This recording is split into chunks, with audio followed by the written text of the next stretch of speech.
암호화폐에 투자하는 분들이라면 이 지표를 한 번쯤은 보셨을 겁니다. 수년간 전 세계적으로 많은 사람들이 활용하는 지표로 세력, 고래들의 움직임을 미리 판단할 수 있고, 심지어 바로 옆에 투자하고 있는 친구의 심리까지 맞출 수 있는 이 지표는 바로 청산맵이라고 부르고 있어요.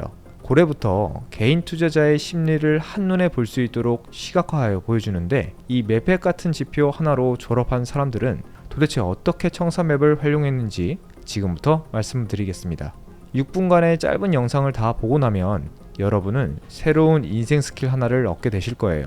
차트의 기술적 분석과 시장 데이터 분석이 더해진다면 여러분의 계좌가 우상향할 것이라고 장담합니다. 자, 그럼 집중해주세요. 지금부터 시작합니다. 청산맵을 논하기 위해서는 먼저 청산이 일어나는 원리를 알아야겠죠. 청산이라는 것은 한마디로 결국 롱이든 숏이든 포지션이 종료가 되었다라는 것입니다. 전혀 어렵지 않죠? 청산의 정의로는 두 가지가 있어요. 첫 번째는 목표가에 도달해서 혹은 손절가에 도달해서 투자자가 임의로 청산을 하는 경우가 있고요. 두 번째는 손실이 너무 커서 내가 가진 증거금을 넘어서게 되면서 자동으로 포지션이 종료가 되는 경우로 나뉩니다. 보통 가상자산 시장에서 말하는 청산은 후자인 강제 청산에 속합니다.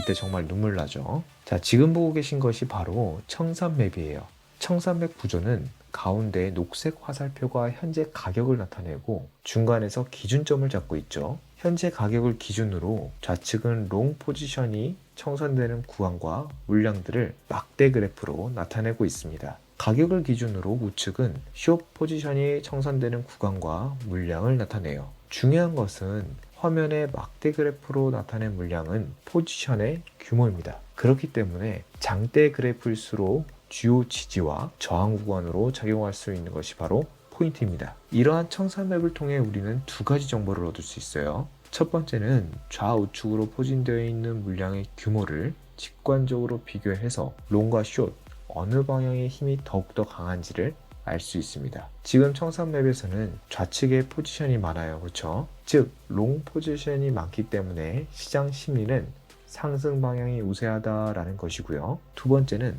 청산 물량이 상당히 밀집되어 있는 경우 청산의 연쇄 효과를 기대해 볼 수 있어요. 자, 연쇄 효과. 이게 무슨 말이냐면 어느 특정 청산가에 도달하면서 청산이 시작될 때 투자자들이 익절을 하거나 손절을 하면서 수많은 포지션이 종료가 되어 가는 방향으로 더 간다라는 말이에요. 그때는 그 방향으로 시장 추세가 아주 강해질 수가 있어요. 한마디로 청산 물량이 많이 집중되는 곳에서 가격 변동의 폭이 크게 발생할 수 있다는 말이죠. 보통 청산맵을 분석할 땐 청산의 연쇄 효과에 더 무게를 둡니다. 용어가 좀 어려우신가요? 그럼 최근 시점인 10월 9일 청산맵을 통해 예시를 들어볼게요. 이때 비트코인 가격은 27.8K예요. 유독 보이는 것은 좌측에 26.5K의 청산 물량이 있습니다. 우측에 숏 물량은 특별한 게 없어요. 자, 이런 경우 세력은 이런 생각을 합니다. 가까운 가격대에 저렇게 탐스러운 장대 롱 물량이 있네. 저걸 청산시켜서 시장의 유동성을 한번 높여봐야겠어 라고요. 자, 그럼 여기서 문제입니다. 세력들은 왜 시장의 유동성을 높여야만 할까요? 바로 세력 입장에서는 유동성이 뛰어난 시장에서나 큰 가격의 변동 없이 세력의 물량을 소화하면서 현금화를 아주 쉽게 이뤄낼 수가 있기 때문이에요. 호가창을 얇게 만들어야 이 유동성이 풍부할 텐데 개인 투자자들이나 소규모 세력이 많은 포지션을 보유한 상태라면 체결할 매매 주문이 계속 쌓여 있어서 유동성이 아주 낮아진 상태일 겁니다. 한마디로 개미들의 엉덩이가 무거워져서 세력 입장에서는 방향 조정하는 게 어려워진다는 뜻이죠. 그렇기 때문에 이처럼 어떻게든 시장을 움직여서 포지션 청산을 유도하거나 수익 실현 목적으로 개인 투자자들이 자발적으로 포지션을 종료시키도록 계속해서 꼬시기를 하는 것이죠. 자, 이제 시장 유동성에 대해 이해가 되셨나요? 자, 그러면 다시 청산맵으로 돌아와서 유독 보이는 26.5K 물량은 딱 봐도 엉덩이가 무거워 보입니다. 그러면 세력들은 가까운 가격대에 가성비 좋은 저 먹잇감을 통해 시장의 유동성을 만들어내려고 할 겁니다. 실제로 어떻게 움직였는지 한번 볼까요? 자, 보세요. 세력들이 많이 급하긴 했나봐요. 불과 이틀 후인 10월 12일 26.5K에 있던 장대 롱 청산 물량까지 가격을 하락시켰고 아주 깔끔하게 청산까지 해버렸습니다.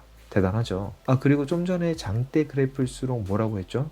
네, 맞습니다. 지지 저항으로 작용한다고 했습니다. 과연 그럴지 이제 실제 비트코인 차트를 확인해 볼게요. 장대 롱 청산 물량이 존재하던 10월 9일 27.8K 구간에서 하락이 시작되며 이틀 후 정확히 26.5K까지 하락하며 거래량이 빵 터지며 브레이크가 걸렸습니다. 그리고 현재 10월 중순까지 지속적인 상승 추세를 나타내는 비트코인이죠. 이처럼 가격이 움직이기도 전에 이미 청산맵에서는 점차 쌓여가는 청산 물량을 아주 직관적으로 나타내고 결국 세력들은 시장의 유동성을 만들어내기 위한 가격 변동의 움직임이 나오는 과정까지 설명을 드렸습니다. 보통 투자 용어로 이런 움직임을 스키즈라고 얘기합니다. 가격이 하락하면서 롱 청산 물량이 모두 청산되는 것을 롱 스키즈, 반대로 가격이 급등하여 숏 청산이 일어나면은 숏 스키즈라고 말합니다. 특히나 가상자산 시장에서 자주 나오는 용어이니까 꼭 숙지하고 계시면 좋겠습니다.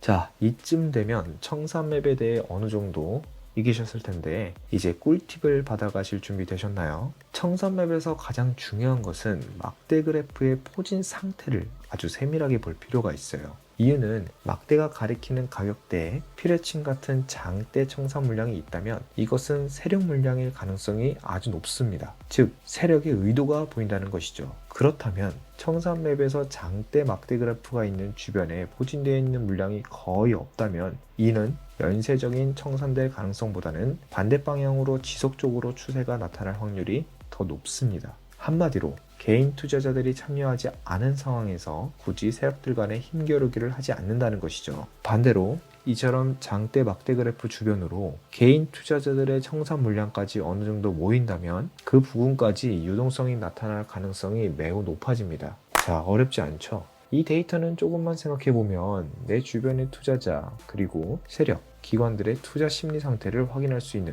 아주 중요한 데이터라는 것을 이제 여러분 모두 알게 되셨을 거예요. 자, 지금까지 영상을 다 보셨다면 이제 청산맵을 웬만한 사람들보다는 더 잘 알게 되셨을 거예요. 청산맵을 통해 고래 세력들과 개인 투자자의 심리 상태를 파악하고 나면 자, 이제 무엇을 해야 될까요? 구체적인 방향성과 타점을 잡기 위한 노력을 해야 되겠죠. 바로 기술적 분석입니다. 저희 벡터 트레이딩룸에서는 수많은 기술적 분석 중에서 딱 두 가지 지표를 사용해서 확률을 극대화하고 있어요. 바로 스토캐스틱과 이동평균선 조합으로 우린 파동에너지 이론이라 부르고 있습니다. 파동에너지 이론의 공식과 청산맥과 같은 시장 데이터와 조합한다면 수익을 더욱더 극대화할 수 있다고 확신합니다. 실제로 23,000여 명이 넘는 투자자가 이 파동에너지 이론을 통해 성과를 내고 계세요. 아직 파동에너지 이론을 접하지 못하신 분들께서는 쉽게 입문하실 수 있도록 네이버 카페에 기초이론을 무료로 배포해 두었으니까 꼭 열람해 보시기 바랍니다. 고정 댓글을 확인해 주세요. 감사합니다.